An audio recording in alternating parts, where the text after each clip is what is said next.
Allergic rhinitis கம்ப்ளீட்டா cure ஆகுமா? இது மழை கம்ப்ளீட்டா ஸ்டாப் ஆயிடுமா அப்படின்னு கேட்குற மாதிரி இருக்கு.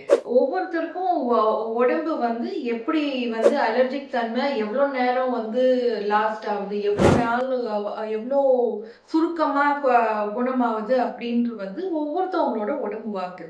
இப்போ அலர்ஜிக் எபிசோட்ஸ் வேணா நம்ம கம்மி பண்ணலாம். எப்படி கம்மி பண்ணலாம்? நோ அலர்ஜி ட்ரிகர் ஆகுதுல்ல, அந்த ஏதாவது ஒரு வாசம் உங்களுக்கு தும்மல் வரும். ஏதாவது கோல்ட் கிளைமேட்ல போனா சளி அதிகமா வர மாதிரி இருக்கும், மூக்குல தண்ணி ஊத்துற மாதிரி இருக்கும். ஸோ அதெல்லாம் அந்த ட்ரிகர்ஸ் எல்லாம் நீங்க கம்மி பண்ணீங்கன்னா உங்களுக்கு அந்த எபிசோட்ஸ் வேணா கம்மியாகும். பட் ஆனா கம்ப்ளீட் கியூர் இது ஒவ்வொருத்தரோட உடம்பு வாக்கு. அதனால இதுல இருந்து கம்ப்ளீட் கியூர் கிடையாது. ஆனா நம்ம அதே போஸ்ட்போன் பண்ணி நம்ம டிலே பண்ணலாம். எப்படின்னா நம்ம அந்த ட்ரிகர்ஸ், நோஸ் அலர்ஜி கொடுக்குற ட்ரிகர்ஸை கம்மி பண்ண அது கம்மியாகும்.